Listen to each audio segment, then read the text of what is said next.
कहानी की शुरुआत होती है जब एमओ अपनी मदर के साथ एक हीटेड आर्ग्यूमेंट कर रही होती है।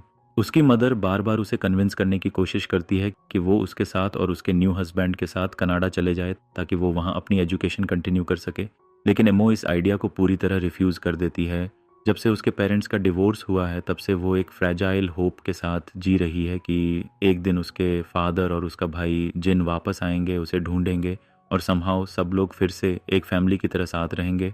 उसकी मदर उसके दिल की हालत समझती है, इसीलिए वो डिसाइड करती है कि उसे एक ही बार में पूरी सच्चाई बता दे। वो उसकी पिंक ड्रीम्स को ख़त्म करने के लिए ब्लंटली कहती है कि जिन असल में उसका रियल भाई नहीं है। उसके फादर ने उसे अडॉप्ट किया था जब उसके रियल पेरेंट्स एक एक्सीडेंट में मर गए थे।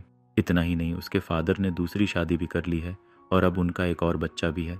अब कोई चांस नहीं है कि वो लोग कभी उसे ढूंढने वापस आएंगे। ये सच्चाई एमओ पर हर तरफ से टूट पड़ती है। पूरी तरह शैटर्ड होकर वो तुरंत थाईलैंड जाने वाली पहली फ्लाइट ले लेती है।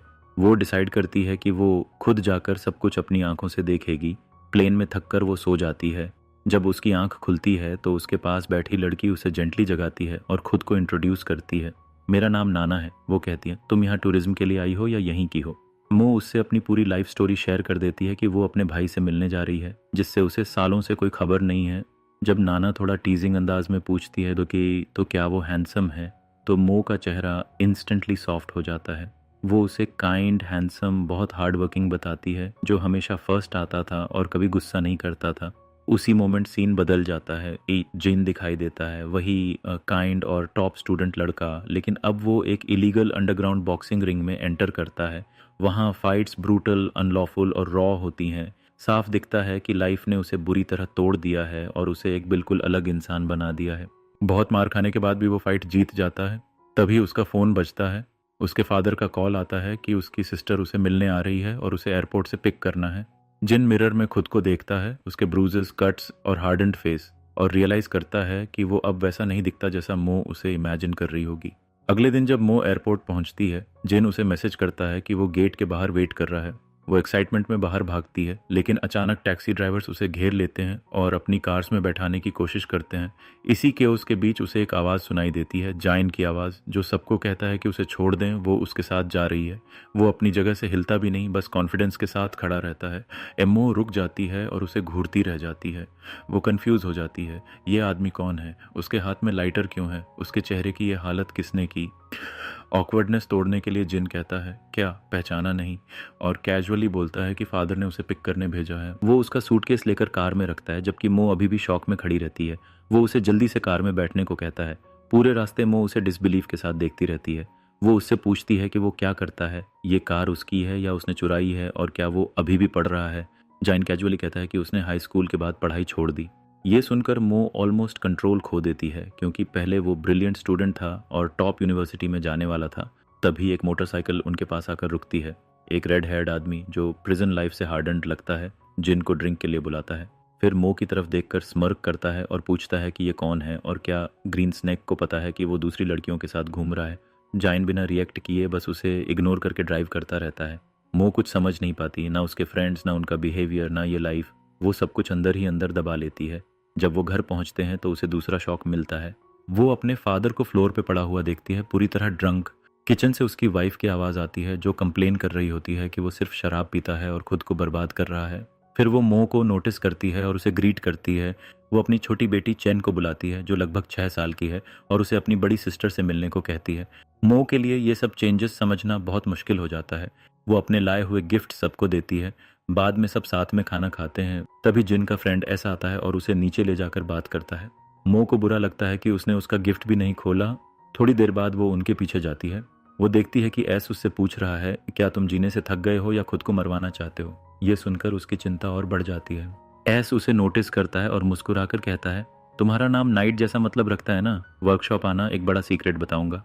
फिर वो चला जाता है। मोजा इनको गिफ्ट देती है और कहती है कि वो बस गेस्ट है, इसलिए गिफ्ट लाई है। फिर वो ऊपर चली जाती है। उस रात वो सो नहीं पाती। वो सोचती रहती है कि आखिर उसके साथ ऐसा क्या हुआ कि उसने स्कूल छोड़ दिया और ऐसा इंसान बन गया। वो खुद सच्चाई जानने का फैसला करती है। वो उसे मैसेज करती है कि वो अकेली है और उसे भूख लगी है। जिन उसे नीचे बुलाता है और खाने के लिए ले जाता है। वो उसे एक फ़िश रेस्टोरेंट ले जाता है, क्योंकि उसे पता है कि उसे ये पसंद है। जब मो मेन्यू में कंफ्यूज हो जाती है तो वो खुद ऑर्डर कर देता है। मो को ये अजीब लगता है। वो पूरे टाइम चुप रहता है, ना उसकी लाइफ के बारे में पूछता है, ना ये बताता है कि वो सालों तक कहाँ था। आखिर मो खुद बोलती है, अगर तुम्हें मेरी लाइफ में इंटरेस्ट नहीं है तो ठीक है, लेकिन मुझे है। और वो उससे कई सवाल पूछती है, वो क्या करता है, उसके चेहरे पर क्या हुआ, उसने पढ़ाई क्यों छोड़ी। लेकिन जिन बस इतना कहता है कि वो ठीक से खाता पीता है, बस वही काफ़ी है।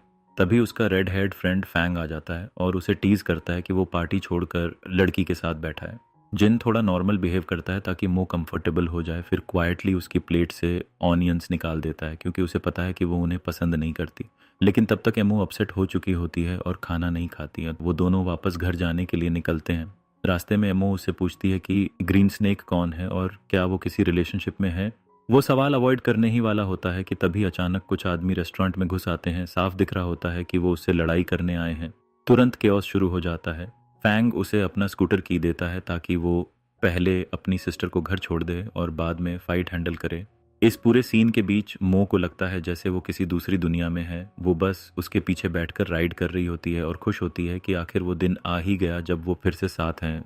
जब वो घर पहुंचते हैं तो मो उससे पूछती है कि वो लोग कौन थे और क्या चाहते थे। वो उसके करीब आता है और कहता है, तुम बहुत ज़्यादा क्यूरियस हो। जब से तुमने मेरा चेहरा देखा है तुम बस सवाल ही पूछ रही हो। मो घबरा जाती है, पीछे हटती है और अपने रूम में चली जाती है। बाद में वो अपने दोस्तों के साथ ड्रिंकिंग के लिए बाहर चला जाता है। तभी अचानक उसे एक मैसेज मिलता है और उसके चेहरे का रंग उड़ जाता है। ऑन गैंग ने उसके फादर को हॉस्टेज बना लिया होता है। वो तुरंत वहां पहुंचता है और फेस टू फेस होता है ग्रीन स्नेक से। कीरा, जो गैंग लीडर की बेटी है, वो उसे अपने कर्ज का कुछ हिस्सा दे देता है और कहता है कि बाकी वो इंस्टॉलमेंट्स में देगा और उसे वार्निंग देता है कि दोबारा ऐसे स्टंट ना करे। अगली बार शायद वो अपने फादर को वहीं छोड़ दे। कीरा उसे जाते हुए देखती है तो जल्दी से सच बता देती है। किसी ने उसके फादर को छुआ तक नहीं था। वो तो बस सड़क पर ड्रंक हालत में पड़ा मिला था। वो ये भी बताती है कि उसने 2 घंटे से ज़्यादा टाइम सिर्फ उसके लिए रेडी होने में लगाया, मेकअप किया ताकि वो उसे नोटिस करे। वो उसे एक डील ऑफर करती है, अगर वो रुककर उसके साथ डिनर करे तो वो उसका सारा डेट खत्म कर देगी। वो खुद को कंट्रोल करने की कोशिश करता है। उसे पता है कि वो सालों से उसका इंतज़ार कर रही है। लेकिन तभी एमओ का मैसेज आता है कि वो कब घर आएगा और वो तुरंत उसे छोड़कर चला जाता है। अगली सुबह मो उठती है और हैरान होती है कि वो अभी तक घर नहीं आया। उसके फादर की वाइफ उसे बताती है कि वो रेयरली घर आता है, वो अलग रहता है और कभी कभी ही मिलने आता है। मो तुरंत एक प्लान सोचती है ताकि वो उसे वापस बुला सके। वो चुपके से बाथरूम में जाती है और वाटर हीटर खराब कर देती है ताकि कोई देख ना सके। फिर वो हेल्प के लिए आवाज़ लगाती है ताकि वो उसे कॉल कर सके और वो आकर सिचुएशन फिक्स करे, क्योंकि ऑब्वियसली कोई भी ठंडे पानी से शावर नहीं लेगा। और सच में उसका प्लान काम कर जाता है। आधे घंटे से भी कम टाइम में जिन वहाँ आ जाता है और वाटर हीटर ठीक करने लगता है। जैसे ही वो काम खत्म करता है वो जल्दी से अपनी जैकेट पहनता है, क्लियरली रेडी होता है जाने के लिए। एमओ कोशिश करती है कि उससे कोई भी बात शुरू करे, कुछ भी, ताकि वो थोड़ा रुक जाए, लेकिन वो जल्दी में होता है। उसे इम्पॉर्टेंट काम पे जाना होता है। कहते वो नीचे जाता है और चला जाता है। उस मोमेंट में वो बहुत अपसेट हो जाती है।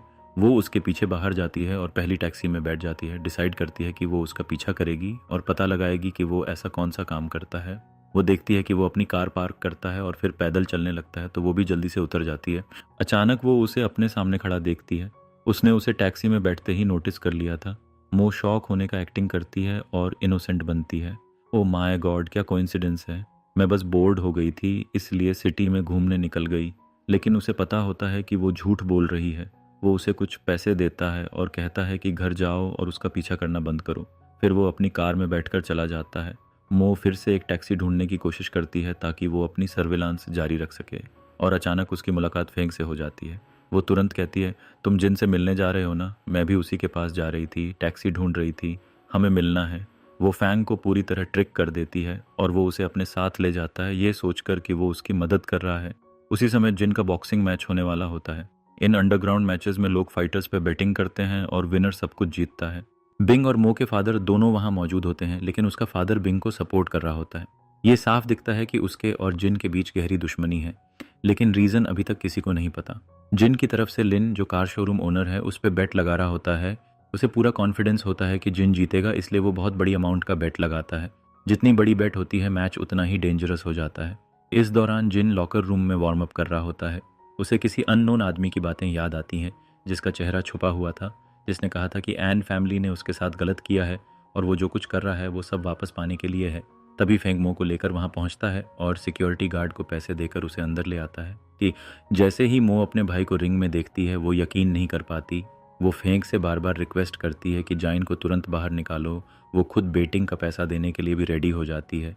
लेकिन ये सब इतना आसान नहीं होता, क्योंकि रिंग के अंदर जिन मैच कंट्रोल करने की कोशिश करता है, लेकिन अचानक बिंग उसे जोरदार पंच मारता है और वो ज़मीन पर गिर जाता है। वो उठ नहीं पाता। तो तभी उसे मो की आवाज़ सुनाई देती है, जो उसका नाम लेकर रो रही होती है।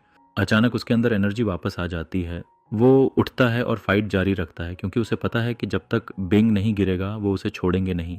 आखिरकार जब वो उसके पास पहुंचता है तो वो रिंग से कूदकर उसे पकड़ता है और जल्दी से वहां से निकल जाता है। वो नहीं चाहता कि वो ऐसी जगह पे रहे। किरा ये सब देखकर गुस्से से भर जाती है। उसके सामने ये कैसा फॉरबिडन रोमांस चल रहा है। वो फैंग से पूछती है कि ये लड़की कौन है।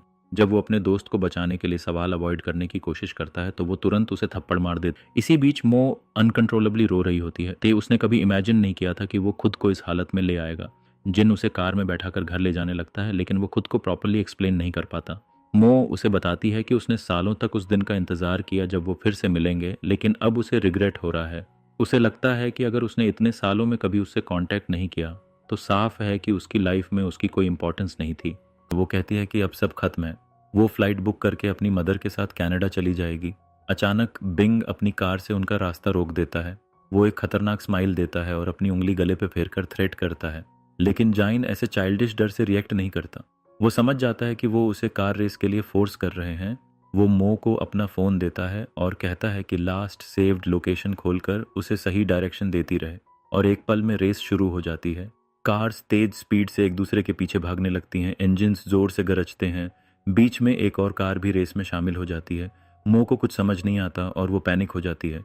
जाइन कामली कहता है, अगले टर्न के बाद मैं 5 तक काउंट करूंगा, फिर तुम स्टीयरिंग पकड़कर उसे सीधा रखना। जैसे ही वो 5 तक पहुंचता है वो विंडो से बाहर निकलता है, एक लकड़ी के प्लैंक से लटक रहे बैग को पकड़ता है और कूद जाता है। वो रेस के फाइनल पॉइंट पर पहुंच जाता है जहां पूरी टीम खड़ी होती है, और इस तरह वो विनर बन जाता है। वो रेस लीडर से कहता है कि वो पार्टिसिपेट नहीं करना चाहता था, उसे मजबूर किया गया था। वो आदमी गुस्सा हो जाता है और कहता है कि वो एक स्ट्रेंजर को साथ लेकर आया है, जबकि ये रेसेस इलीगल हैं और सीक्रेट रहनी चाहिए। जाइन कैजुअली जवाब देता है, रिलैक्स, ये मेरी गर्लफ्रेंड है। वो प्राइज मनी लेता है और मो के साथ वहां से चला जाता है। उसके चेहरे पर शौक साफ दिख रहा होता है। एमो को यकीन नहीं होता कि वो कुछ पैसों के लिए अपनी जान रिस्क में डाल रहा है। वो गुस्से में उससे सवाल करती है, लेकिन वो भी जवाब में भड़क जाता है। वो कहता है कि हर कोई पैसे के लिए कुछ भी कर सकता है, खासकर वो जिसने उसकी तरह लाइफ देखी हो। जब वो उसके फादर के साथ पहली बार गया था तो वो बहुत गरीब थे। सीढ़ियों के नीचे एक छोटे से रूम में रहते थे।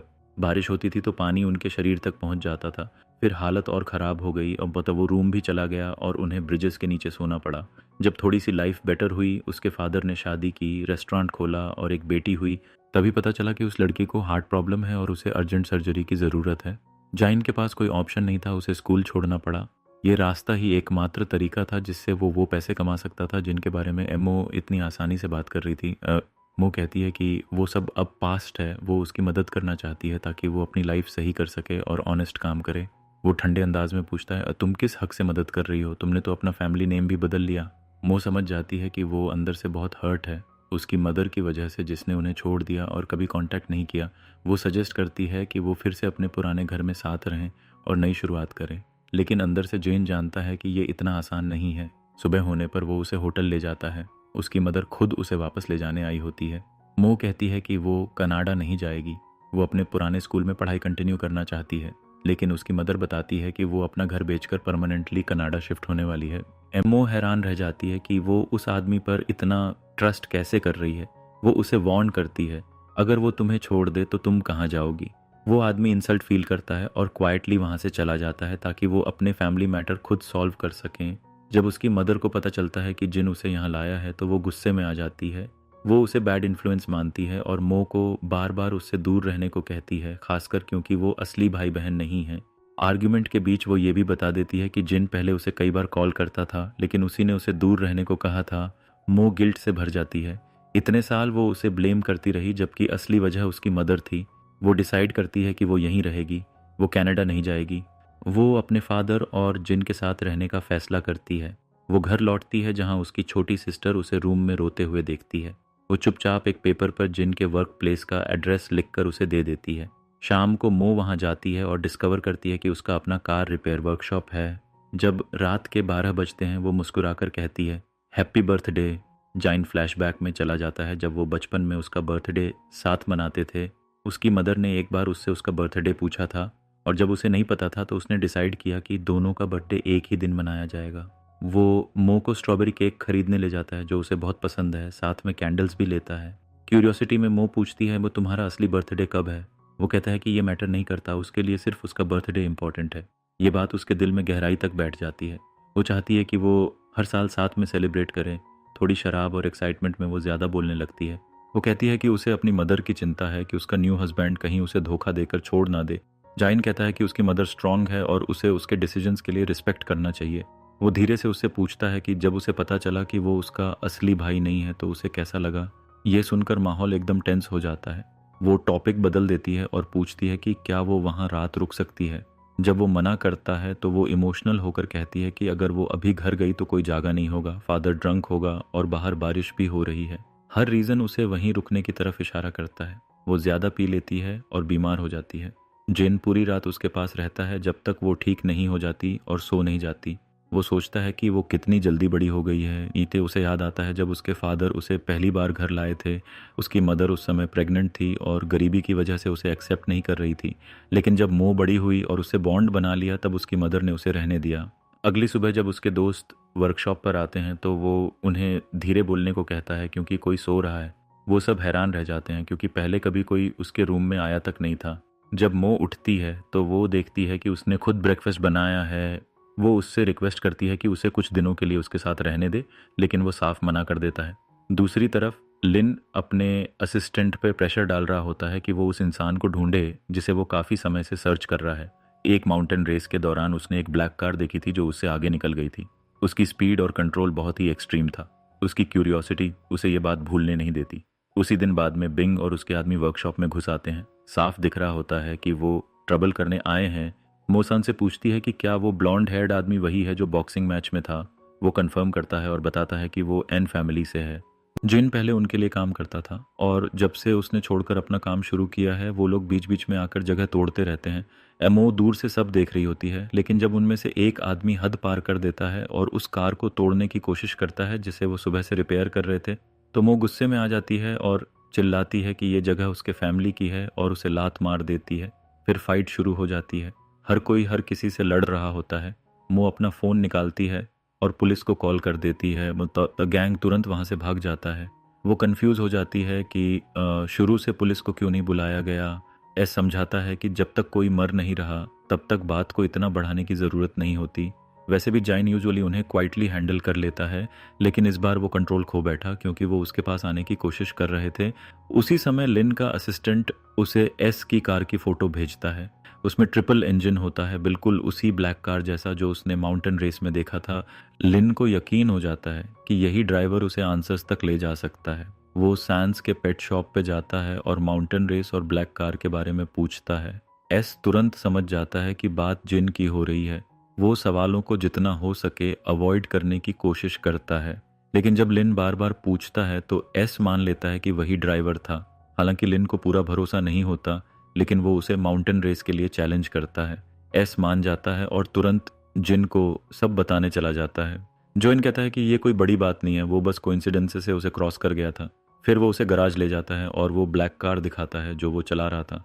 वो बताता है कि वो जापानीज कार है और बाकी कार से उसका डिफरेंस समझाता है। तो वो उसे वही कैप भी देता है जो उसने उस दिन पहनी थी ताकि स्टोरी बिलीवेबल लगे। फिर दोनों मिलकर ड्राइविंग प्रैक्टिस करते हैं ताकि रेस के दिन सब नेचुरल लगे। अगले दिन मो अपनी फ्रेंड नाना से मिलती है जो उसे प्लेन में मिली थी। वो उसे वो स्कूल दिखाना चाहती है जहाँ वो एडमिशन लेने का सोच रही है। अचानक उसे ऑनर बोर्ड पर जाइन की फ़ोटो दिखाई देती है जहाँ टॉप स्टूडेंट्स की पिक्चर्स लगी होती हैं। ये देखकर उसका दिल खुश हो जाता है। यही इमेज वो हमेशा उसके लिए देखना चाहती थी।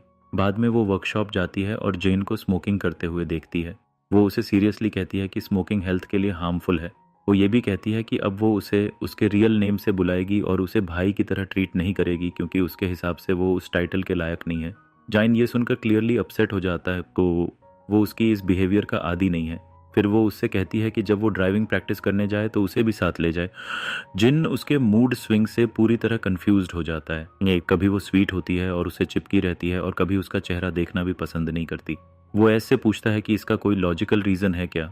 एस बड़े भाई वाले अंदाज में कहता है कि उसे इग्नोर करो क्योंकि लड़कियों को कोई नहीं समझ सकता। जब मो अकेली एस के साथ होती है तो वो मौका लेकर उससे पूछती है कि क्या जिन की लाइफ में कोई लड़की है। एस कहता है कि इसका जवाब जिन के कीचेन में छिपा है। उसी समय जिन फिर से उस मिस्टीरियस आदमी से मिलता है जिसका चेहरा अभी तक नहीं दिखाया गया। इस बार वो उसके पास बैठता है लेकिन पीछे मुंह करके ताकि कोई नोटिस ना करे। जिन उसे बताता है कि वो रेस में हिस्सा लेने वाला है और उसके पास 2 महीने प्रैक्टिस के लिए हैं, लेकिन प्रॉब्लम ये है कि कार को बहुत मॉडिफिकेशंस चाहिए। फिर वो उससे पूछता है कि वो और उसके लोग देश में कब वापस आएंगे। वो आदमी कहता है कि सब लोग उसके न्यूज़ का इंतज़ार कर रहे हैं और फिर चला जाता है। बाद में जब एस प्रैक्टिस करने की कोशिश करता है तो वो पूरी तरह फेल हो जाता है। ये देखकर मो कहती है कि उसे ट्राई करने दो। इनकी वो बताती है कि उसे बचपन से अपने फादर को ड्राइविंग करते देखना पसंद था। वो पहली बार में ही परफेक्ट मैनूवर कर देती है। जिन ये देखकर शॉक्ड हो जाता है क्योंकि उसके दिमाग में उसके फादर की इमेज सिर्फ एक ड्रंक आदमी की थी। मो बताती है कि उसका फादर पहले बिल्कुल अलग था, उसे कार्स और ड्राइविंग का बहुत पैशन था, लेकिन लाइफ ने उसे तोड़ दिया। वो स्माइल करके कहती है, और देखा फैमिली जीन्स। बाद में नाना उसे अपने कजिन की बर्थडे पार्टी में ले जाती है। जब वो वहाँ पहुँचती है तो वो लग्जरी कार्स देखकर हैरान रह जाती है जो रेसिंग के लिए मॉडिफाई की गई होती हैं, लेकिन उसे इसमें ज़्यादा इंटरेस्ट नहीं होता। वो बस यही सोच रही होती है कि जिन की लाइफ में कोई लड़की है या नहीं। नाना उसे एक आइडिया देती है कि वो जिन के फीलिंग्स चेक करने के लिए एक छोटा सा गेम खेलें। वो प्लान बनाती है कि मो की किसी दूसरे लड़के के साथ फ़ोटो भेजी जाए ताकि उसकी रिएक्शन देखी जा सके, और इसके लिए नाना का कज़िन परफेक्ट कैंडिडेट होता है। आयरनी ये होती है कि वो कज़िन लिन निकलता है। जब लिन आता है तो नाना मो को उसके पास खड़ा करके सीक्रेटली फ़ोटो ले लेती है। फिर वो प्लान समझाती है, फ़ोटो सेंड करो, लोकेशन भेजो, फिर मैसेज करो सॉरी गलती से भेज दिया, और तुरंत फ़ोन ऑफ कर दो। जैसे ही जिन फ़ोटो देखता है वो तुरंत कार में बैठकर उस लोकेशन की तरफ निकल जाता है। पार्टी में मो घूम रही होती है, तभी जिन का एक एनिमी उसके पास आता है। वो पूछता है कि क्या वो सच में उसकी सिस्टर है या वो झूठ बोल रहा है। वो कहता है कि वो उसे जाइन के बारे में और इन्फॉर्मेशन देगा, लेकिन पहले उसे उसके साथ ड्रिंक करनी होगी। वो उसे एक स्पेशल ग्लास देता है। क्यूरियोसिटी में मो उसे पी लेती है। दूर खड़ा लिन उसे नोटिस करता है कि वो धीरे धीरे लड़खड़ाने लगी है। वो ठीक से खड़ी भी नहीं हो पा रही होती, इसलिए लिन तुरंत उसके पास भाग कर आता है। उसे समझ आ जाता है कि उसके ड्रिंक में कुछ मिलाया गया था। वो उसे अपने ऑफिस में ले जाता है ताकि वो रेस्ट कर सके जब तक उसका कज़न आकर मदद करे। अचानक जाइन अंदर घुसता है और लिन को जोर से धक्का देता है। उसे उससे दूर करने की कोशिश करता है। दोनों के बीच जोरदार फाइट शुरू हो जाती है। तभी मो उठती है और जिन को बताती है कि लिन का इसमें कोई हाथ नहीं है, वो सिर्फ उसकी मदद कर रहा था। तभी जिन उसकी नेक नोटिस करता है। वो पूरी तरह लाल हो चुकी होती है। जो जूस उसने पिया था उसमें पीचेस थे और उसे उनसे एलर्जी है। वो तुरंत उसे हॉस्पिटल ले जाता है। जाने से पहले वो लिन से कहता है कि वो उसका बर्थडे खराब करने के लिए उसे कॉम्पेंसेट करेगा। हॉस्पिटल में डॉक्टर उन्हें बताता है कि वो ठीक है, लेकिन उसे एक दिन ऑब्जर्वेशन में रहना होगा। वो गिल्टी फील करती है और उससे सॉरी कहती है कि वो बिना बताए ऐसी जगह चली गई। वो बार बार सोचती रहती है कि उसने फ़ोटो के बारे में कुछ क्यों नहीं पूछा। आखिर वो खुद से रोक नहीं पाती और सीधा पूछ लेती है कि क्या उसकी लाइफ में कोई है, क्योंकि अगर कोई है तो उसके साथ हॉस्पिटल में रहना प्रॉब्लम क्रिएट कर सकता है। वो उसे रीअश्योर करता है कि उसकी लाइफ में कोई नहीं है और अभी वो रिलेशनशिप के बारे में सोच भी नहीं रहा। ये सुनकर उसका दिल खुशी से भर जाता है। उसे आखिर वो जवाब मिल जाता है जिसका वो इंतज़ार कर रही थी।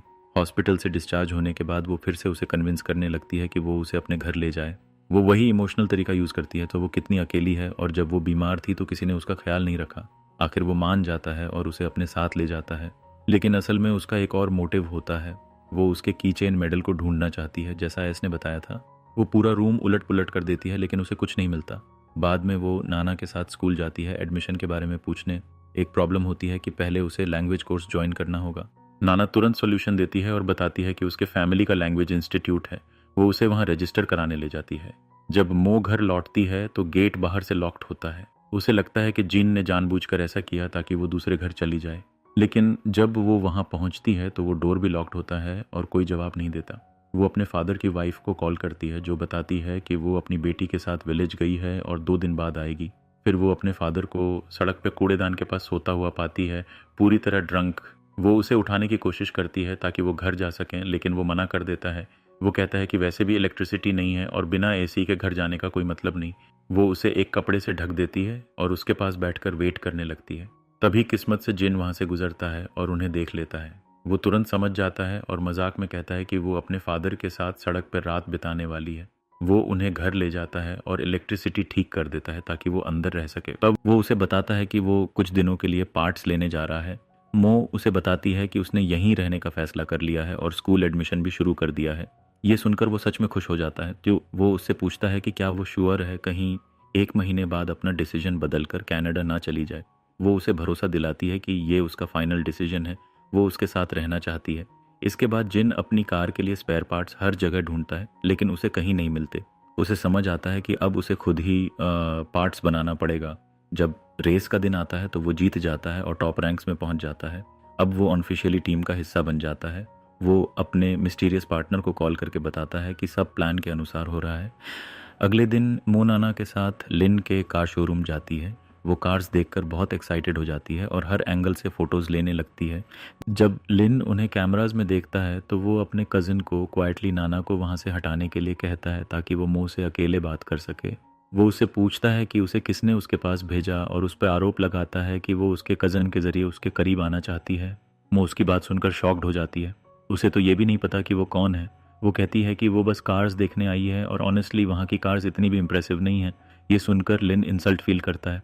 वो उसे राइड पे ले जाने का ऑफर देता है ताकि साबित कर सके कि उसकी कार खास है। मो मान जाती है क्योंकि कार ने उसका ध्यान खींचा था।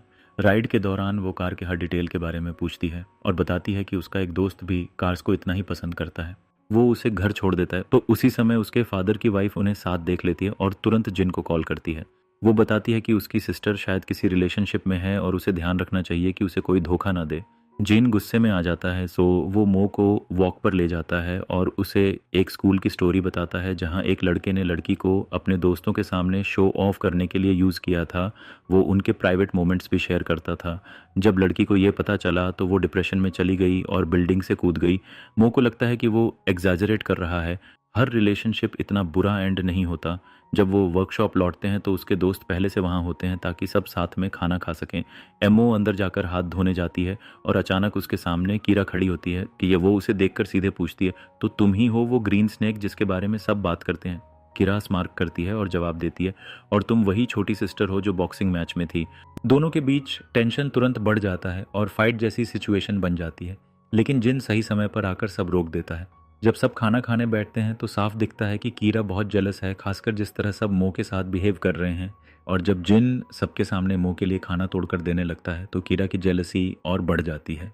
वो बार बार जिन के करीब आने की कोशिश करती है ताकि साबित कर सके कि वो भी उसके लिए खास है। आखिर जिन गुस्से में फॉर्क टेबल पे मारता है और साफ कर देता है कि वो उसे पसंद नहीं करता और उससे दूर रहने को कहता है। ये देखकर मो अपनी प्लेट उठाती है और अपने रूम में भाग जाती है, ये दिखाते हुए कि वो पढ़ रही है ताकि वो उसे जाने के लिए ना कहे। वो वेट करती है जब तक एस उसके पास आता है और उससे पूछती है कि क्या जिन को कीरा के लिए फीलिंग्स हैं।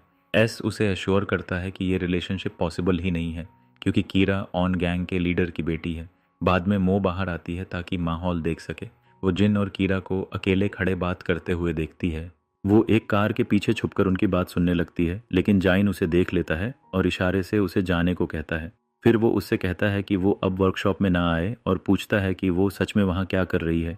वो बहाने बनाती है कि वो बस कार साफ कर रही थी और वैसे भी वो घर नहीं जा सकती क्योंकि एसी खराब है और बहुत गर्मी है।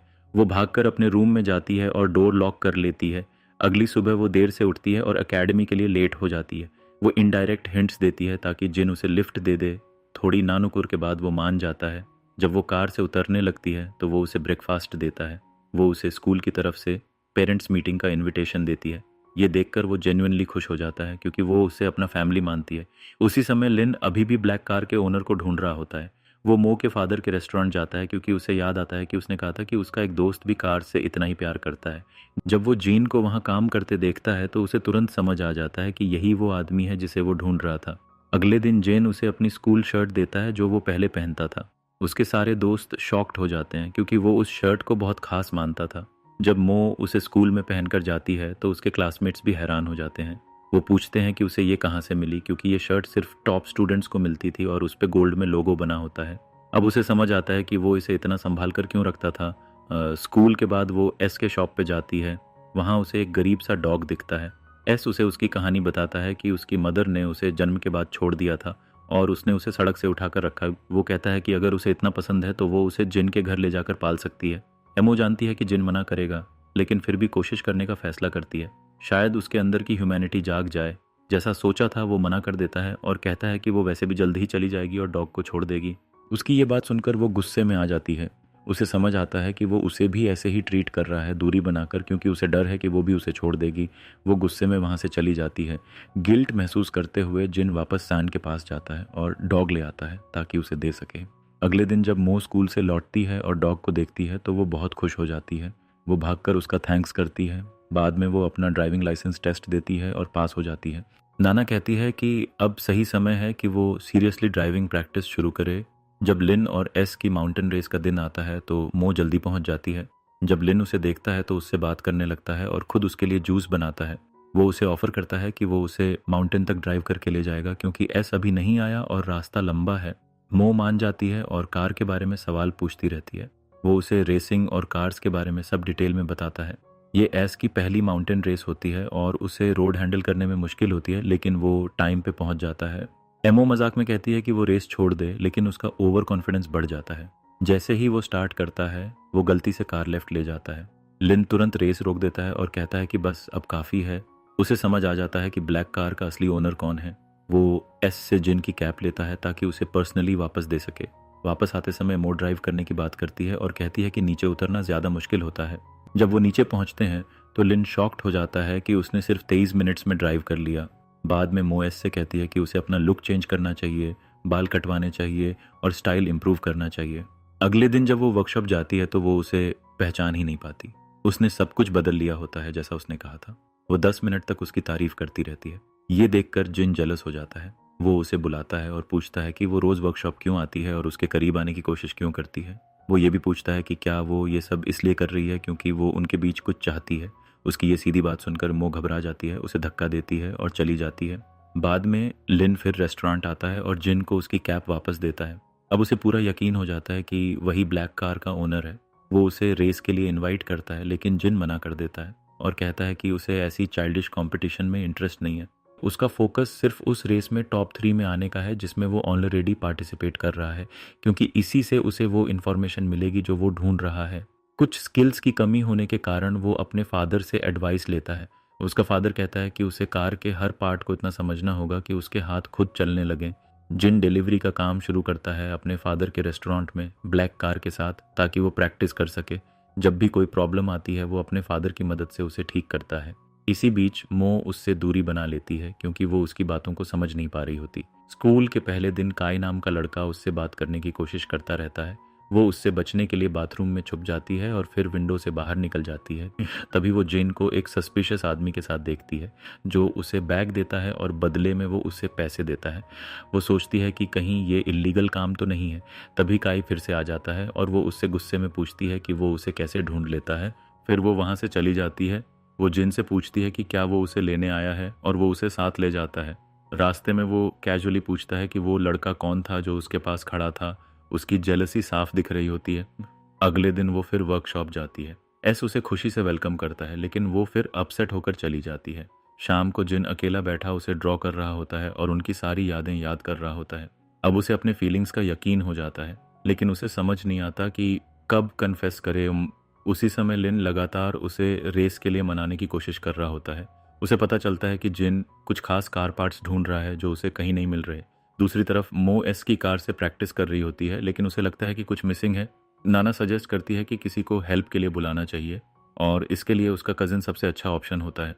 वो तुरंत आ जाता है क्योंकि उसे लगता है कि मो के ज़रिए वो जिन तक पहुंच सकता है। वो पूरा दिन उसके साथ कार में बिताता है और उसकी हर बात मानता है और सीक्रेटली उसके साथ फ़ोटोज़ भी लेता रहता है। अगले दिन जिन मो के स्कूल जाता है पेरेंट्स मीटिंग के लिए, जैसा उसने उससे कहा था। जब मो देखती है कि वो सच में उसके लिए आया है तो वो बहुत खुश हो जाती है और मजाक करती है कि वो उसके गार्डियन बनने के लिए बहुत यंग लगता है। वापसी के रास्ते में तेज़ बारिश शुरू हो जाती है। वो उसे पूरा रास्ता घर तक छोड़ता है और उसके लिए हॉट ड्रिंक बनाता है। वो उसे कहती है कि उसे उनके चाइल्डहुड की बातें बताए क्योंकि उसे ज़्यादा कुछ याद नहीं है, और ये भी पूछती है कि उसके पेरेंट्स के डिवोर्स की असली वजह क्या थी। वो बताता है कि उनके पेरेंट्स हमेशा लड़ते रहते थे, उनके बीच हमेशा डिफरेंसेस रहते थे और वो कभी अग्री नहीं करते थे। लेकिन असली वजह ये थी कि एक लड़ाई के बाद उसके फादर ने उसकी मदर का सबसे पसंदीदा प्लांट तोड़ दिया था। उसके लिए वो बस एक प्लांट था, कोई बड़ी बात नहीं थी। उसने उसके लिए अपोलोजाइज भी नहीं किया। ये सुनकर मो उससे पूछती है कि वो कब मैरिज के बारे में सोचेगा। ये सवाल उसे अजीब लगता है। उसने कभी मैरिज के बारे में सोचा ही नहीं। वो क्वाइटली वहाँ से चला जाता है ताकि वो आराम से सो सके, लेकिन उसके दिमाग में वही बात घूमती रहती है। उसने इतने साल उसके बारे में सोचते हुए बिताए, लेकिन उसने ये कभी इमेजिन नहीं किया था कि उसके फीलिंग्स इतने बदल जाएंगे। उसी समय लिन अपने शोरूम में होता है जब उसे जिन का मैसेज आता है कि वो उससे मिलना चाहता है। लिन समझ जाता है कि ये मो वाली फोटो की वजह से है और उसे लगता है कि उसका प्लान काम कर रहा है। फिर जब वो मिलते हैं तो साफ दिखता है कि जिन गुस्से में है। वो लिन को वार्न करता है कि वो मो से दूर रहे। लिन कामली कहता है कि उसे मो में कोई इंटरेस्ट नहीं है, उसका फोकस सिर्फ जिन पर है। वो उसे रेस का चैलेंज देता है। अगर लिन जीत गया तो वो वादा करता है कि वो मो के सामने कभी नहीं आएगा। वो जिन को एक हेडसेट देता है ताकि रेस के दौरान वो बात कर सकें। जिन मान जाता है और पूछता है कि क्या और कोई रूल्स हैं। रेस के दौरान लिन उसके ड्राइविंग स्किल्स देखकर हैरान रह जाता है। उसका कंट्रोल, उसका इंस्टिंक्ट और कार में किए गए मॉडिफिकेशंस उसे शॉक कर देते हैं। वो बार बार सवाल पूछता रहता है। आखिर में जिन ही जीतता है। इसके बाद लिन उसे फ्रांस चलने का ऑफर देता है ताकि वो अगले महीने कंपटीशन में पार्टिसिपेट करे, लेकिन जिन मना कर देता है और कहता है कि उसे इंटरेस्ट नहीं है। वो हेडसेट उतार कर वहाँ से चला जाता है। इसके बाद जाइनमो से मिलने जाता है। वो उसे सड़क पे खड़ी पाता है, एक ग्रुप के साथ उसका इंतज़ार करते हुए, और वो उसके लिए एक रोमांटिक सॉन्ग गा रही होती है। ये एक इनडायरेक्ट कन्फेशन होता है। जब वो गाना ख़त्म करती है तो वो उसे अपने साथ ले जाता है और दोनों समुद्र के पास बैठते हैं। वो स्टार्स देखना चाहती है। वो उससे पूछती है कि उसने इतने साल न्यू ईयर कैसे सेलिब्रेट किया। वो कहता है कि उसे याद ही नहीं, क्योंकि उसने कभी इन चीज़ों पर ध्यान नहीं दिया। वो वादा करता है कि इस साल वो उसके साथ सेलिब्रेट करेगा। अगले दिन मो स्कूल में उस आदमी के पास जाती है जिसे उसने जिन के साथ देखा था। वो उससे पूछती है कि उसने उसे क्या दिया था। वो बताता है कि वो कोई डेंजरस चीज़ नहीं थी, बस कार के ड्राइंग्स और डिज़ाइंस थे जो उसने अपने इंजीनियर भाई से लिए थे। ये सुनकर मो को राहत मिलती है। अगले दिन उसकी एक क्लासमेट उसे बताती है कि उसके भाई को टोची क्यों कहा जाता था। स्कूल में वो इलीगल रेस में हिस्सा लेता था और उसकी स्पीड बहुत तेज़ थी। कोई उसे हरा नहीं पाता था, लेकिन अचानक उसकी कार कन्फिस्केट हो गई और वो एग्जाम्स से 2 महीने पहले गायब हो गया। हालांकि वो हमेशा टॉप स्टूडेंट्स में से था। ये सुनकर मो को अंदर से भारीपन महसूस होता है। उसे लगता है कि उसकी लाइफ बहुत मुश्किल थी और अभी भी कुछ मिसिंग है। वो उसे मैसेज करती है, सिर्फ अपनी वाटर बॉटल की फ़ोटो भेजती है। जब वो जूम करता है तो उसे बॉटल में उसके क्लासमेट का रिफ्लेक्शन दिखता है। वो गुस्से में आ जाता है क्योंकि वो लड़का हमेशा उसके साथ रहता है। जब वो स्कूल से निकलती है तो जाइन उसे लेने आता है। जब वो उस लड़के को फिर उसके साथ देखता है तो उसे एक शार्प लुक देता है और वो लड़का तुरंत पीछे हट जाता है। बाद में मो नाना के साथ स्कूल सेलिब्रेशन की तैयारी कर रही होती है। तभी कीरा आकर उससे बात करने को कहती है। मो नर्वस हो जाती है, लेकिन कीरा ठंडे अंदाज में कहती है, अजीब है कि जिन किसी ऐसी लड़की को पसंद करेगा। मो समझ जाती है कि वो इंसल्ट कर रही है, फिर भी वो उसके साथ जाने के लिए मान जाती है और नाना से कहती है कि जिन को कुछ ना बताए। वो अब बच्ची नहीं है और खुद अपनी प्रॉब्लम्स हैंडल कर सकती है। लेकिन कीरा का इरादा बुरा नहीं होता। वो उसे एक कैफ़े ले जाती है और बताती है कि वो पहली बार जिन से कैसे मिली थी। वो उनके वर्कशॉप में काम करता था जब वो पढ़ाई कर रहा था। एक दिन उसने उसे काम करते देखा और वो इम्प्रेस्ड हो गई। उसने कभी किसी को इतना ऑनेस्ट और डिसिप्लिन्ड काम करते नहीं देखा था। वो हर चीज़ को एकेडमिक तरीके से करता था और हमेशा बुक्स और नोट्स से घिरा रहता था। उसने कई बार उससे करीब आने की कोशिश की, लेकिन वो हमेशा प्रोफेशनल रहा। फिर उन्हें पता चला कि उसकी सिस्टर को हार्ट प्रॉब्लम है और उसे अर्जेंट सर्जरी चाहिए। उस समय लोग यूज्ड कार्स खरीद कर उन्हें मॉडिफाई करके महंगे दामों में बेचते थे। जिन ने भी यही करने का फैसला किया। उसने एक कार खरीदी और उसे शुरू से रिबिल्ड किया। हर पार्ट को एडजस्ट किया और उसे अच्छे दाम में बेचकर सर्जरी के पैसे जुटाए। फिर उसे लगा कि अब वो वर्कशॉप छोड़कर इंडिपेंडेंट काम करेगा और अपनी पढ़ाई पर ध्यान देगा। लेकिन सब कुछ अचानक बदल गया। जिस आदमी ने वो कार खरीदी थी उसका एक्सीडेंट हो गया और उसका पैर कट गया।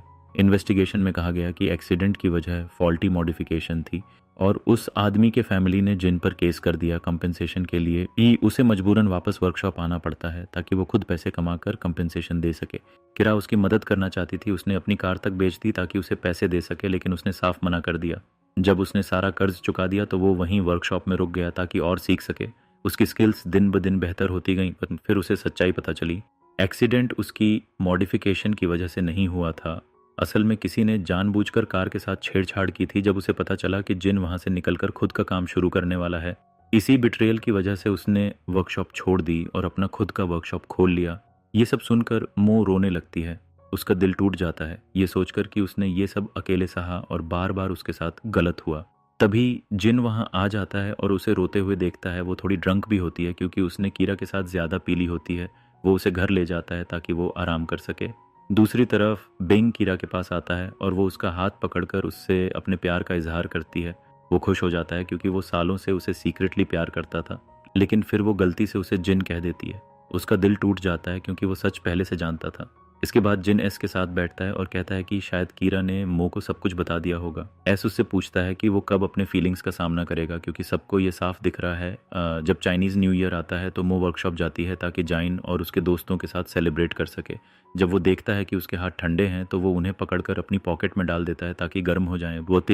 लेकिन उससे भी बड़ी बात होती है, उसे आखिर वो मेडल मिल जाता है जिसे वो इतने समय से ढूंढ रही थी। उस पर लिखा होता है कि वो उसे दिन रात याद करता है। अब उसे सब समझ आ जाता है।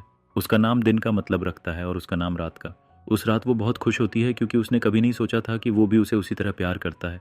वो चुपके से एस को मेडल दिखाती है और धीरे से कहती है कि अब उसे सब समझ आ गया है। जब रात के 12 बजते हैं और नया साल शुरू होता है तो सब लोग एनवेलप्स बांटते हैं सेलिब्रेशन के तौर पर। इसके बाद मो मौका देखती है और उसके कीचेन से मेडल निकाल लेती है। वो धीरे से कहती है, डाप, अब ये पूरी तरह तुम्हारा है मुको, अब तुम्हें मेरी याद नहीं आएगी क्योंकि मैं हमेशा तुम्हारे साथ रहूंगी।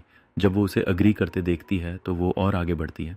वो कहती है कि वो उसे अपने कंधे पे उठाकर घर ले जाए जैसे वो बचपन में करता था, और साथ में उसे बेड टाइम स्टोरी भी सुनाए ताकि वो अपनी यादें फिर से जी सकें। अगली सुबह वो उठते ही उसे कॉल करती है, एक्साइटेड होकर बताती है कि उसके पास उसके लिए सरप्राइज़ है।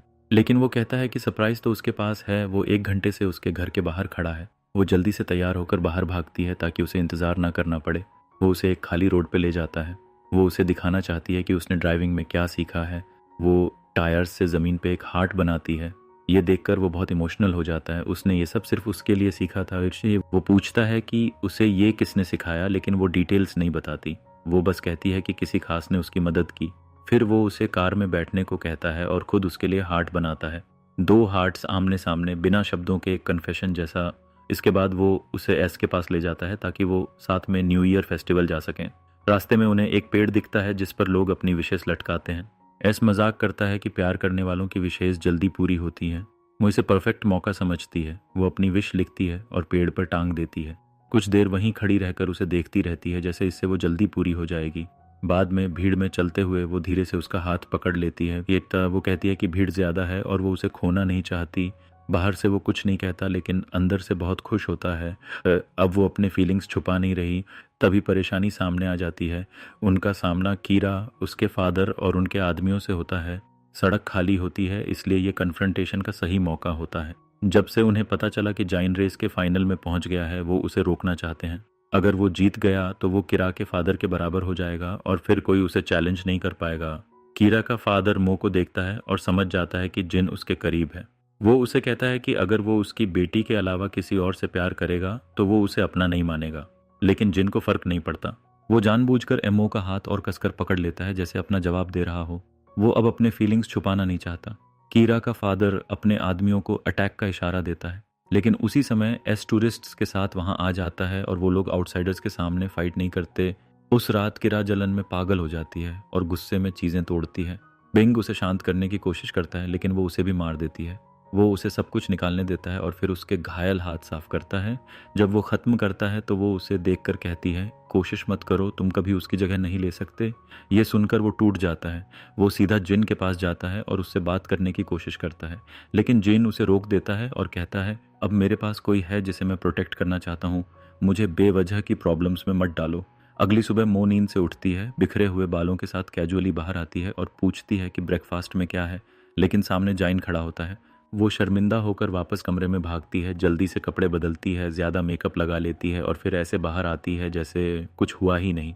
वो चुपचाप खुद ही मुस्कुरा देता है, उसे एम्बैरस नहीं करना चाहता। बाद में वर्कशॉप में जिन को एक मिस्टीरियस डिलीवरी मिलती है। जब वो उसे खोलता है तो उसमें वही कार पार्ट होता है जिसे वो ढूंढ रहा था। उसे तुरंत समझ आ जाता है कि ये लिन ने भेजा है, लेकिन वो उसे एक्सेप्ट नहीं करता। वो किसी का एहसान नहीं लेना चाहता। वो खुद बनाया हुआ पार्ट इंस्टॉल करता है और कार को टेस्ट ड्राइव के लिए ले जाता है, लेकिन कार ओवरहीट होने लगती है और उसमें से धुआं निकलने लगता है। तो वो अपने फादर के रेस्टोरेंट जाता है एडवाइस लेने। उसका फादर तुरंत प्रॉब्लम सॉल्व कर देता है, लेकिन बदले में उसे एक ऑर्डर डिलीवर करने को कहता है। भाई, जब जिन उस एड्रेस पे पहुंचता है तो पता चलता है कि कस्टमर लिन है। लिन उसे थैंक्स कहता है कार पार्ट के लिए और बताता है कि उसने उसे इसलिए एक्सेप्ट नहीं किया क्योंकि अब उसे उसकी ज़रूरत नहीं है। उस रात मो अपसेट होती है। 2 दिन से उसे उसकी कोई खबर नहीं मिली होती। इसके वो उसे मैसेज भेजती है वरीड होकर, लेकिन वो रेसिंग में बिजी होता है। इस बार वो फर्स्ट प्लेस जीतता है। जैसे ही वो उसका मैसेज देखता है वो तुरंत घर भागता है ताकि स्कूल जाने से पहले उससे मिल सके। लेकिन जब वो पहुंचता है तो मो उसे कोल्ड एक्सप्रेशन के साथ मिलती है। वो नाराज़ होती है क्योंकि उसने उसे इग्नोर किया था। वो उसके स्कूल ख़त्म होने का इंतज़ार करता है और फिर उसे मार्केट ले जाता है ग्रोसरीज लेने। वो इंसिस्ट करता है कि वो उसके लिए खुद खाना बनाएगा। एमओ एक कैब में खड़े आदमी को नोटिस करती है और पूछती है कि क्या ये वही आदमी नहीं है जो वर्कशॉप में था। वो उसकी मेमोरी से इम्प्रेस होता है लेकिन प्रिटेंड करता है कि वो उसे नहीं जानता। घर आकर एमओ ऑनलाइन रेसिपी खोलती है और खुद कुकिंग करने की कोशिश करती है, लेकिन वो कंफ्यूज्ड होकर खड़ी रह जाती है कि कहाँ से शुरू करे। जिन क्वाइटली सब संभाल लेता है और ऐसा दिखाता है जैसे उसने ही खाना बनाया हो ताकि उसकी रिस्पेक्ट बनी रहे। उस रात सब फेंग की रूफटॉप पर बारबेक्यू के लिए इकट्ठा होते हैं। बीच में जिन एक इम्पॉर्टेंट कॉल लेने के लिए चला जाता है। मो थोड़ी टिप्सी होकर उसके पीछे जाती है और बताती है कि उसने अपना ट्रेनिंग कोर्स पास कर लिया है और अब सिर्फ यूनिवर्सिटी चूज करनी है। ये सुनकर उसका चेहरा बदल जाता है। वो सोचता है कि अगर कनाडा में पढ़ाई उसके फ्यूचर के लिए बेटर है तो शायद उसे जाना चाहिए। मो को लगता है कि उसे उसकी परवाह नहीं है। हर्ट और ड्रंक होकर वो उसके करीब आने लगती है, लेकिन तभी एस उन्हें बुलाता है कि खाना रेडी है। वो घबरा जाती है और जल्दी से वापस ग्रुप में चली जाती है। एस सोचता है कि जिन ने उसे अपसेट किया है, इसलिए वो बात करने की कोशिश करता है। जिन क्वाइटली उसके पास बैठता है और टेबल के नीचे उसका हाथ पकड़ लेता है। तब जाकर वो थोड़ा रिलैक्स होती है। खाना खत्म होने के बाद वो उसे घर छोड़ने जाता है। वो कहता है कि वो तब तक बात नहीं करेंगे जब तक वो पूरी तरह सोबर ना हो जाए। कल बात करेंगे, तब वो कहता है। अगली सुबह उसे सब याद आता है और वो शर्म से परेशान हो जाती है। वो वर्कशॉप जाती है लेकिन जिन वहाँ नहीं होता। वो मैसेज करता है कि वो लेट आएगा, तो वो पूरा दिन उसका इंतजार करती है। जब वो आता है तो वो धीरे से कहता है, अगर तुम्हें थोड़ा भी रिग्रेट है तो हम सब भूल सकते हैं और वैसे ही रह सकते हैं जैसे पहले थे। लेकिन वो कहती है कि उसे रिग्रेट नहीं है, बस डर है कि वो बहुत जल्दी आगे बढ़ रहे हैं। पहली बार जिन जेन्युइनली स्माइल करता है। वो सच में खुश होता है। वो उसे एक नेकलेस देता है जिसे वो सालों से संभाल कर रख रहा था। वो उसे उस लड़की को देने वाला था जिससे वो अपनी जिंदगी बिताना चाहता था। जब मो घर पहुंचती है तो उसे उसका मैसेज मिलता है कि वो बालकनी में आए। वो बाहर जाती है और देखती है कि उसकी कार के ट्रंक में बहुत सारे बलून्स भरे हैं। जैसे ही वो ट्रंक खोलता है, बलून्स आसमान में उड़ जाते हैं। ये उसका बचपन का सबसे बड़ा सपना था, लेकिन उस समय वो कभी पूरा नहीं हो पाया था। अब वो सच हो जाता है। दोनों ये मौका देखते हैं कि घर खाली है, इसीलिए वो साथ में खाना बनाते हैं और हंसते हैं। लेकिन अचानक डोर खुलता है। उसके पेरेंट्स जल्दी वापस आ जाते हैं। जैसे ही मो उनकी आवाज़ सुनती है, वो जिन का हाथ पकड़कर रूम में भाग जाती है। वो उसे शांत करता है और कहता है कि अगर वो उन्हें साथ बैठे भी देख लें तो उन्हें शक नहीं होगा। वो बाहर कैजुअली जाता है और सब नॉर्मल लगता है। उसकी स्टेप मदर कहती है, कहाँ जब आ ही गए हो तो हमारे साथ खाना खाओ। लेकिन उसकी छोटी सिस्टर सस्पिशियस हो जाती है और उन्हें ध्यान से देखती रहती है। खाने के दौरान वो इनोसेंट तरीके से पूछती है, मो क्या तुम्हें पहले जिन पसंद था? मैंने तुम्हें उसके लिए रोते देखा था। मो फ्रीज हो जाती है और टॉपिक बदलने की कोशिश करती है। वो कहती है कि सब बीच चलते हैं ताकि माहौल चेंज हो जाए। उस रात मो नाना के साथ बाहर जाती है। अचानक वो जिन को एक रेस्टोरेंट में दूसरी लड़की के साथ देखती है। उसका हाथ उस लड़की के कंधे पर होता है। जब वो मो को देखता है तो इग्नोर करता है और नॉर्मल बिहेव करता है। मो को लगता है जैसे ज़मीन खिसक गई हो। 2 दिन पहले ही उसने प्रॉमिस किया था कि वो उसे हर्ट नहीं करेगा। वो तुरंत वहाँ से चली जाती है।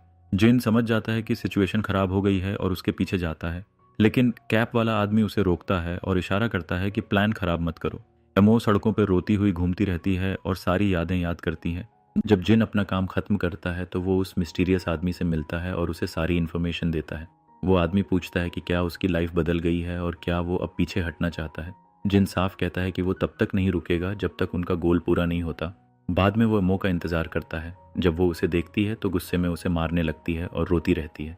वो उसे समझाने की कोशिश करता है कि बात वैसी नहीं है जैसी वो सोच रही है, लेकिन अभी वो कुछ एक्सप्लेन नहीं कर सकता। इसी बीच उसकी स्टेप मदर आ जाती है और सब देख लेती है। वो हैरान होकर पूछती है कि ये सब कब शुरू हुआ। घर जाकर मो रोती रहती है और अपनी स्टेप मदर से अकेले में बात करती है। वो उससे रिक्वेस्ट करती है कि वो उसके फादर को कुछ ना बताए, क्योंकि वो इस रिलेशनशिप को कभी एक्सेप्ट नहीं करेगा। उसकी स्टेप मदर भी चिंतित हो जाती है।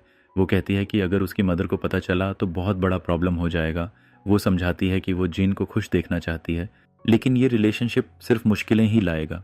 मो आंसुओं के साथ जवाब देती है, मैं यहाँ उसके लिए आई थी, मैं यहाँ उसके लिए रुकी, मैंने अपनी पढ़ाई भी यहाँ उसके लिए चुनी, लेकिन उसके लिए मेरे फीलिंग्स कभी नहीं बदलेंगे। उसकी स्टेप मदर आखिर उसका फैसला मान लेती है और प्रिटेंड करती है कि उसने कुछ देखा ही नहीं। दूसरी तरफ जिन सैन को सब बताता है। एस गुस्से में आ जाता है और कहता है कि उसे कंफ्यूज करने के बजाय सच बता देना चाहिए था, लेकिन जिन कहता है कि वो ये सब उसके भले के लिए कर रहा है। एस गुस्से में कहता है, उसके लिए या अपने लिए, और वहाँ से चला जाता है। उस रात वो वर्कशॉप जाती है और वहाँ किरा उसका इंतज़ार कर रही होती है।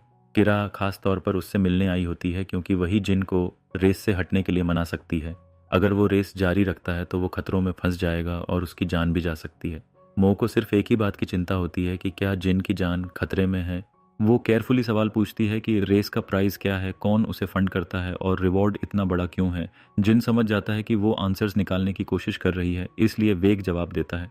वो कहता है कि ये उसकी आखिरी रेस होगी और इसके बाद सब खत्म हो जाएगा। और इसके बाद जिन एस से माफ़ी मांगने जाता है। उसे समझ आता है कि एस सही था और उसने सिचुएशन गलत हैंडल की। एस उसे कहता है, कल मेरे फादर भी मेरी मदर के साथ ऐसे ही थे। उन्हें लगता था कि वो सब जानते हैं और उन्होंने कभी कुछ एक्सप्लेन नहीं किया और वो सारी ज़िंदगी डरती रही। मो के साथ ऐसा मत करो। जिन फाइनली प्रॉमिस करता है कि वो उसे सब सच बताएगा। अगले दिन मो फिर वर्कशॉप जाती है और कीरा को फिर से वहाँ पाती है। मो उसे रीअश्योर करती है कि ये जिन की आखिरी रेस होगी, लेकिन कीरा गुस्से में कहती है कि असली खतरा इसी रेस में है। तभी अचानक जिन की आवाज़ सुनाई देती है। वो गुस्से में चिल्ला रहा होता है। कोई वर्कशॉप में घुसकर उसकी रेस वाली कार तोड़ देता है। सबको पता होता है कि ये किसने किया, किरा के फादर ने। किरा कहती है कि उसका इसमें कोई हाथ नहीं है, वो सिर्फ उसे सेफ रखना चाहती थी, लेकिन जिन उसे धक्का देकर बाहर निकाल देता है। वो रोती हुई चली जाती है और कहती है, अगर तुम मेरे सामने मर भी जाओ तो मैं तुम्हारी मदद नहीं करूंगी। जिन एस से कहता है कि वो मो को घर छोड़ दे, लेकिन जब वो मना करती है तो जिन खुद उसके पास आता है और उसे रीअश्योर करता है कि सब ठीक होगा। बाद में मार्केट में एमओ उस कैप वाले आदमी को देखती है। वो उसे फॉलो करती है, लेकिन वो अचानक मुड़कर पूछता है क्या चाहिए। वो घबरा जाती है और भाग जाती है। उस शाम मो वर्कशॉप में उसका इंतज़ार करती है। जब वो आता है तो उसके चेहरे से लगता है कि उसे सब पता चल गया है। वो समझ जाती है कि उसने उसे फॉलो करते हुए देख लिया था। आखिर वो बैठता है और उसे सब सच बताता है। सब शुरू हुआ जब उसे पता चला कि कीरा के फादर ने उसकी बनाई हुई कार के ब्रेक्स के साथ छेड़छाड़ की थी। इसी बिट्रेयल की वजह से उसने उन्हें छोड़ दिया और अपना वर्कशॉप शुरू किया। बाद में एक पुलिस ऑफिसर, वही कैप वाला आदमी, उससे मिला। उसने बताया कि ये इलीगल रेसेस कॉन्ट्राबैंड स्मगलिंग के लिए इस्तेमाल होती हैं। अलायंस रेस के विनर्स को शिपमेंट्स ले जाने के लिए चुना जाता है। वो ऐसे ड्राइवर्स चुनते हैं जो रेकलेस हों और जिन्हें सिर्फ पैसे की परवाह हो। इसलिए पुलिस अंदर नहीं पहुंच पाई। उन्होंने जिन को चुना क्योंकि अगर वो रेस में जाएगा तो सबको लगेगा कि वो कीरा के फादर से बदला लेने गया है। कोई असली सच्चाई पे शक नहीं करेगा। जिन मान जाता है क्योंकि वो अपने ऊपर लगे एक्सीडेंट के आरोप को साफ करना चाहता है। वो साबित करना चाहता है कि वो इनोसेंट था और तभी वो खुद को उसके लायक महसूस कर पाएगा। मो उसे ट्रस्ट करने का फैसला करती है। सिर्फ ट्रस्ट ही नहीं, वो उसकी मदद भी करने का फैसला करती है। उसे याद आता है कि उसके क्लासमेट के फादर का कार रिपेयर फैक्ट्री है। वो जाइन को वहाँ ले जाती है और किस्मत से वो लोग पहले से एक दूसरे को जानते होते हैं। वो आदमी उसे हर 2 दिन में वर्कशॉप यूज़ करने देता है ताकि वो कार रिबिल्ड कर सके।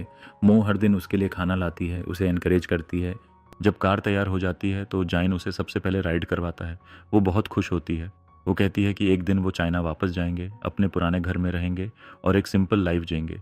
जिन कहता है कि रेस के बाद ये सब होगा। अगले दिन जिन एस के शॉप जाता है, लेकिन 2 आदमी एस को जबरदस्ती कार में बैठा कर ले जाते हैं। जिन उनका पीछा करता है, रास्ता रोकता है और उनसे लड़ता है। पता चलता है कि ये फिर से एस के फादर के गैम्बलिंग डेट का मामला है। जिन को स्कूल की एक पुरानी घटना याद आती है जब यही हुआ था और उसने एस का हाथ पकड़कर उसे बचाया। तभी उनकी फ्रेंडशिप शुरू हुई थी।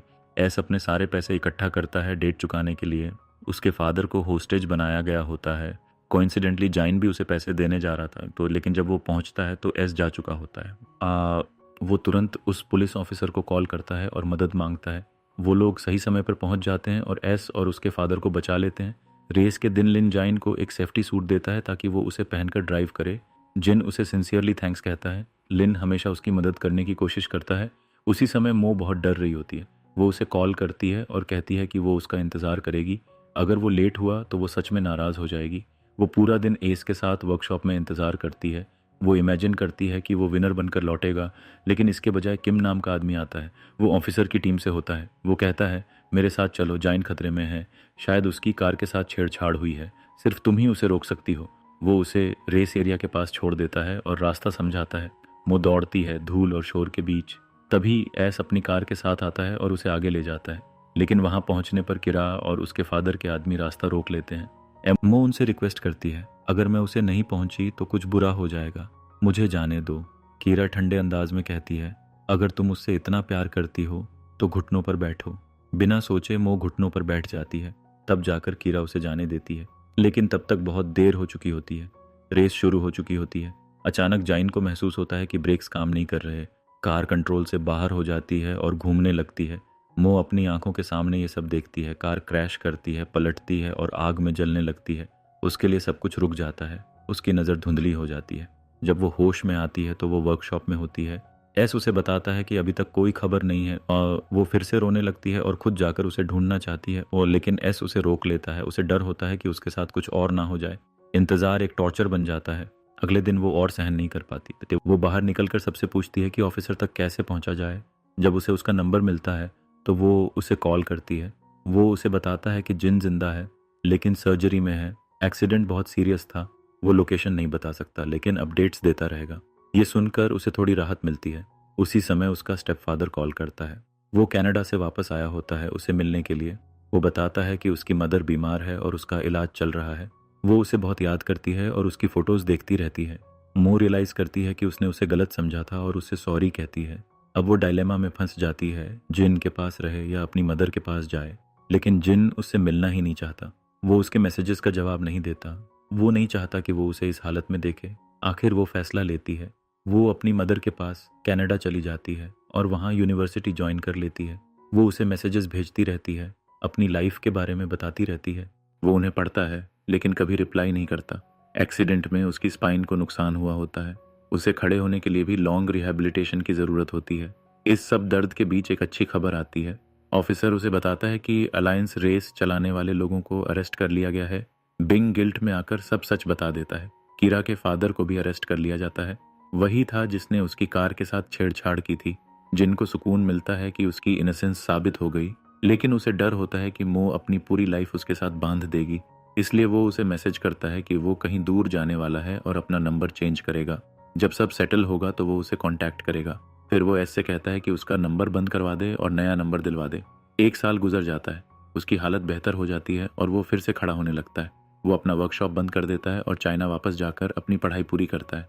उसी समय मो अपने फादर से मिलने जाती है और जाइन के बारे में पूछती है। सब वही कहते हैं कि वो चला गया और अब अपनी लाइफ जी रहा है। मो टूट जाती है। वो खाली वर्कशॉप में जाती है और पुरानी यादें याद करती है। जब वो एस को कॉल करती है तो वो भी वही बात दोहराता है। मजाक में कहता है कि वो कनाडा में कोई फॉरेन बॉयफ्रेंड ढूंढ ले। 3 साल बीत जाते हैं। एमओ अब कनाडा में न्यू ईयर सेलिब्रेट कर रही होती है बट अपने अंकल के साथ। वो मैच्योर हो गई है लेकिन आगे नहीं बढ़ पाई है। जब भी कोई उसके करीब आने की कोशिश करता है वो पीछे हट जाती है। हर बार उसे जिन की याद आ जाती है। जब वो ग्रेजुएशन पूरी करती है तो उसकी मुलाकात हान से होती है। वो एस्ट्रोनॉमी पढ़ रही होती है तो वो उसे चाइनीज़ एकेडमी ऑफ साइंसेज में काम करने का ऑफर देता है।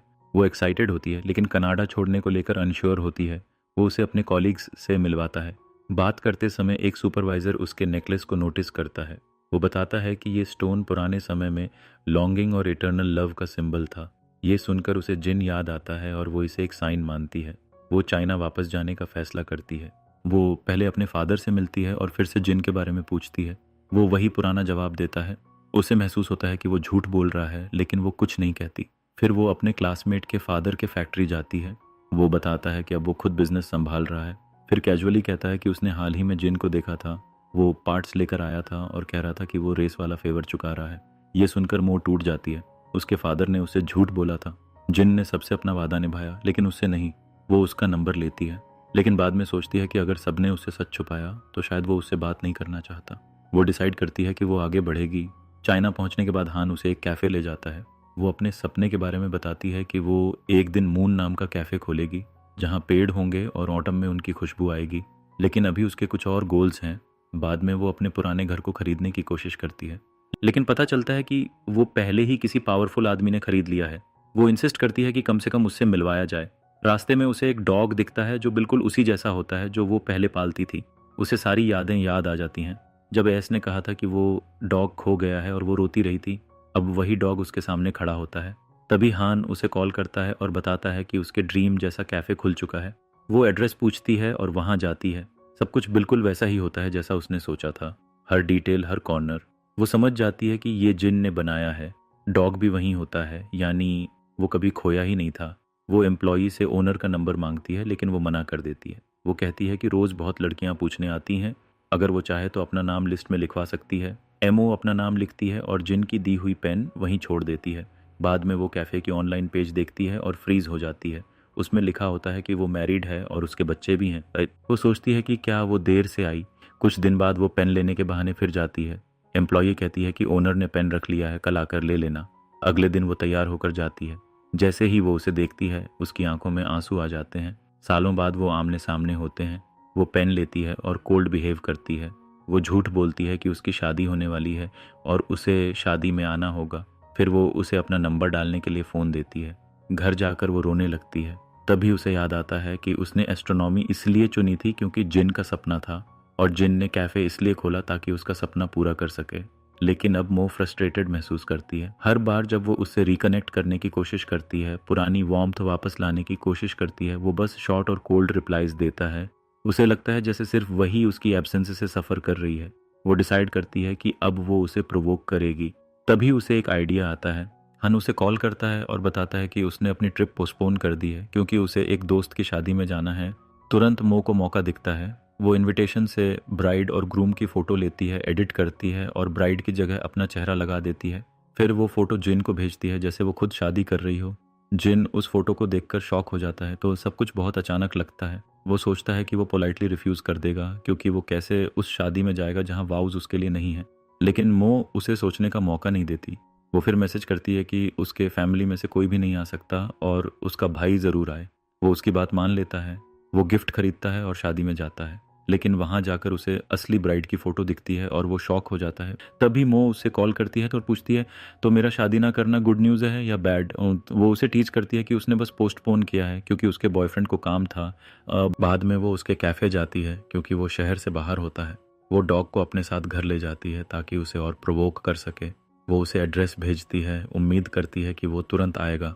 लेकिन जिन ऊपर आने से मना कर देता है और उसे नीचे मिलने को कहता है। जैसे ही वो उसे देखती है उसे एहसास होता है कि वो अब भी उससे मूव ऑन नहीं कर पाई है, लेकिन वो उसे थोड़ा और परेशान करने का मौका नहीं छोड़ती। वो पूछती है, तुम ऊपर क्यों नहीं आए? क्या तुम्हें डर है कि मेरा बॉयफ्रेंड अंदर होगा? वो कुछ नहीं कहता। उसे समझ नहीं आता कि वो सीरियस है या मजाक कर रही है। वो बस ये जानना चाहता है कि वो किसी अच्छे इंसान के साथ है या नहीं। तो मो और आगे बढ़ती है। वो कहती है कि उसका अपने बॉयफ्रेंड से झगड़ा हुआ क्योंकि उसने उसके लिए फ़ोन नहीं खरीदा और गेम्स पे पैसे खर्च कर दिए। आखिर जिन इरिटेट हो जाता है। वो कहता है कि ये चाइल्डिश गेम बंद करो क्योंकि वो नॉर्मल बिहेव नहीं कर पा रहा। दिन गुजरते हैं लेकिन वो ज़्यादा रिप्लाई नहीं करता। तो मो कैफ़े जाती है और एम्प्लॉई से सीधे पूछती है कि क्या जिन सच में शादीशुदा है। एम्प्लॉई कंफर्म करती है कि हाँ, उसकी शादी हो चुकी है और उसका एक बच्चा भी है। ये सुनकर मो का दिल टूट जाता है। वो उसका एड्रेस लेती है और खुद सच्चाई जानने का फैसला करती है। जब वो वहाँ पहुँचती है तो एक वुमन डोर खोलती है और कैजुअली उसे अंदर बुलाती है। वो घर में ऐसे घूमती है जैसे वही ओनर हो। मो को लगता है कि ये उसकी वाइफ है। वो सीधे पूछती है कि उसका जिन से क्या रिलेशन है। वो वुमन हंसती है और बताती है कि वो उससे 20 साल बड़ी है। वो उसकी फिजिकल थेरेपिस्ट है जो उसका ट्रीटमेंट कर रही है। वो उसे वो रूम दिखाती है जहाँ जिन प्रैक्टिस करता है और वो फ़ोटो भी जो मो ने बचपन में छोड़ी थी। वो बताती है कि एक्सीडेंट के बाद लिन उसे कनाडा से वापस लाया था ताकि वो उसका इलाज कर सके। जब जिन ठीक होने लगा तो वो चाइना लौट आया और वो भी उसके साथ आ गई ट्रीटमेंट कंटिन्यू करने के लिए। अब भी उसकी कंडीशन स्टेबल नहीं है और उसे लगातार ट्रेनिंग करनी पड़ती है। ये सुनकर मो टूट जाती है। उसने लगा था कि वो उसके बिना खुश है, लेकिन वो हर दिन स्ट्रगल कर रहा था। वो बैंकॉक जाकर उसके मेडिकल रिकॉर्ड्स कलेक्ट करती है। सब पढ़कर उसे एहसास होता है कि उसने कितना दर्द सहा है। वापस आने पर जिन उसे कॉल करता है और मिलने को कहता है। मो जानबूझकर माउंटेन्स चुनती है ताकि वो उसकी कंडीशन के बारे में सच बताए, लेकिन वो कुछ नहीं कहता। जब वो ऊपर चढ़ने लगते हैं तो वो रुक जाता है। वो आगे जाकर उसका इंतज़ार करती है। जब वो कुछ नहीं कहता तो वो उसे कन्फ्रंट करती है। वो कहती है कि उसे सब पता है, ट्रीटमेंट, पेन, सब कुछ। वो पूछती है कि वो कब तक उससे दूर भागता रहेगा। वो फ्रस्ट्रेट हो जाता है क्योंकि उसे पसंद नहीं कि वो उसे वीक हालत में देखे। मिड ऑटम फेस्टिवल पर वो उसे मैसेज करती है कि वो साथ टाइम स्पेंड करें, लेकिन वो हॉस्पिटल में होता है, उसकी कंडीशन ख़राब हो जाती है। फिर भी वो उसे सच नहीं बताता और कहता है कि वो बिज़ी है। वो पूरा दिन अकेले बिताती है। बाद में वो कैफ़े जाती है और एम्प्लॉई से पता चलता है कि वो बीमार था। तभी जिन खुद वहाँ आ जाता है क्योंकि उसे पता चला कि वो आई है। वो उससे झूठ के बारे में कुछ नहीं पूछती, बस पूछती है कि वो ठीक है या नहीं। उसकी आंखों में आंसू देखकर जिन उसके लिए कॉफ़ी बनाता है। ये छोटा सा जेस्चर उसे फिर से कमज़ोर बना देता है। वो उसके घर जाने की बात करती है।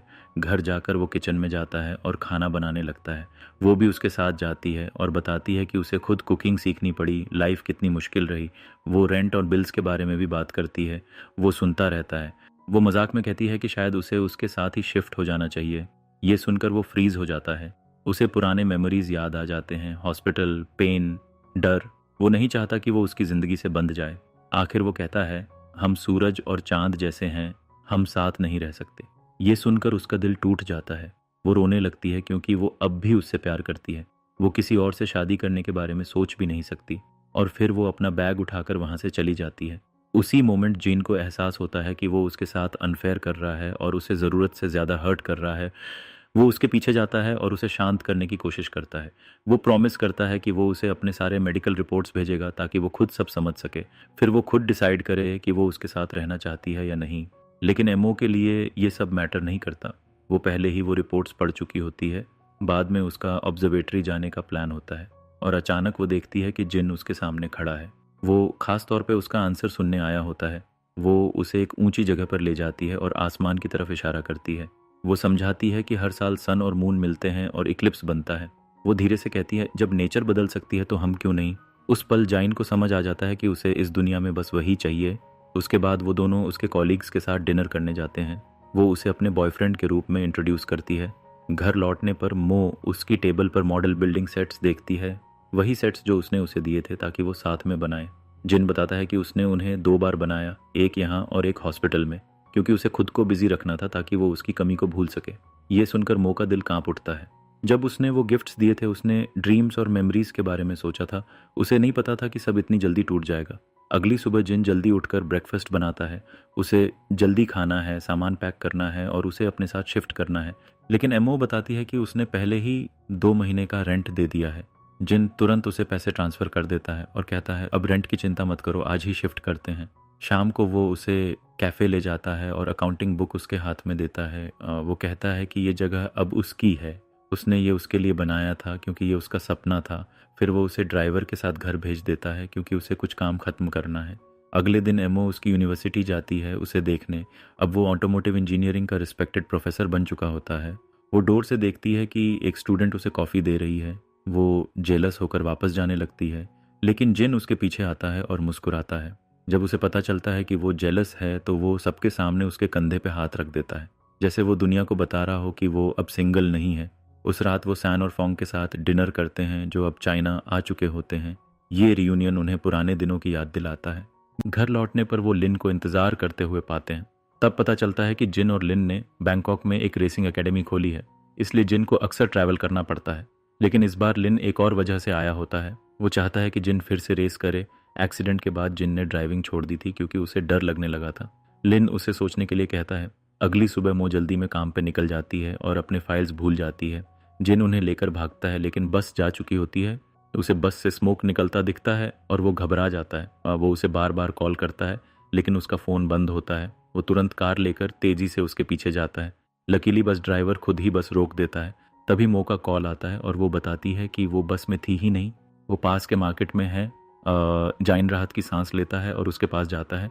जब मो उसे खुद ड्राइविंग करते देखती है तो वो हैरान रह जाती है। उसने अपना डर जीत लिया होता है। उस रात वो उसका फेवरेट खाना बनाता है। पहला वो बताता है कि उसने रेसिंग को लेकर फैसला कर लिया है। अब उसका नया सपना है और वो अपनी बाकी ज़िंदगी उसके साथ बिताना चाहता है। वो अगले महीने कनाडा जाएंगे और उसकी मदर से मिलकर ऑफिशियली शादी की बात करेंगे।